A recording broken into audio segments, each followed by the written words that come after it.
எடுக்கணுன்றதுக்காக மரத்து மேலே ஏறிட்டேன். பாருங்கள், இங்கே ஒரு பழம் இருக்குது.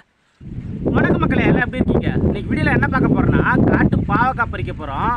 நிறைய இடத்த போய் பார்த்துட்டு வந்தேன். இல்லை, அந்த கொடியே இல்லை. ஒரே ஒரு கொடி மட்டும் பார்த்தேன். அதில் காய் இருக்குது. எவ்வளோ கிடைக்குன்னு தெரியல. பறித்து பார்ப்போம். இந்த இடத்த பாருங்கள், ஒரே ஒரு பிஞ்சு இருக்குது. மேலே இருக்குது. கேமராவில் தெரியாது சரியா. பறித்து காட்டுறேன்.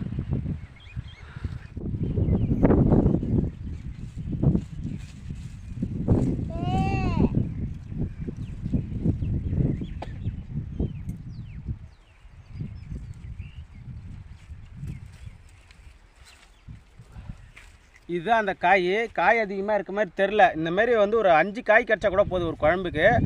மற்ற காய்க்கு இந்த காய்க்கு என்ன வித்தியாசம்னா, மற்ற காய் கசப்பு தன்மை ரொம்ப அதிகமாக இருக்கும். இதில் கசப்பு தன்மை வந்து கம்மியாக இருக்கும். எல்லோரும் சாப்பிட்லாம். இன்னொரு காய் பறிச்சாச்சு. இது கொஞ்சம் சின்னதாக இருக்குது. அதோட மேலே இருக்குது கொடி. அது கேமரா குவாலிட்டியிலையாங்காட்டியும் அது வந்து உங்களுக்கு தெரியாது. நான் பறித்து காட்டுறேன்.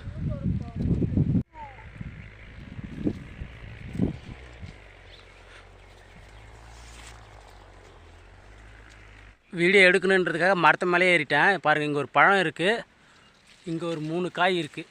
அப்போ மேலே ஏறியும் சரியாக அது கிளியரன்ஸ் தெரியல. இங்கே ஒரு காய் இருக்குது. நிறைய காய் இருக்குது. இதோ இங்கே ஒன்று இருக்குது. வெயில் ஆப்போசிட்டில் அடிக்கிறதால சுத்தமாக ஒன்றுமே கேமராவில் தெரியல. கொஞ்சம் காய் கிடச்சிருச்சு. ஒரு குழம்பு வைக்கிற அளவுக்கு காய் கிடச்சிருக்கு. ஒரு சில பொருட்கள்லாம் காசு கொடுத்தாலும் கிடைக்காதுன்னு சொல்லுவாங்களா, அந்தமாரி இந்த பாவக்காய் காசு கொடுத்து வாங்கணும்னு நினச்சாலும் கிடைக்காது. சிட்டியில் சென்னை அந்தமாரி இடத்துல கிடைக்கும். இந்தமாரி நம்மள ஏரியாவில் வந்து காசு கொடுத்தாலும் கிடைக்காது. ஒரு பழம் கிடச்சிருக்கு. நல்லா விதை சூப்பராக இருக்குது. இதை போய் நடப்போகிறேன். ஏற்கனவே நிறைய நான் நட்டு வச்சுருக்கேன். அது என்ன நட்டு வச்சுருக்கேன்னு காட்டுறேன். இதையும் நடப்போகிறேன்.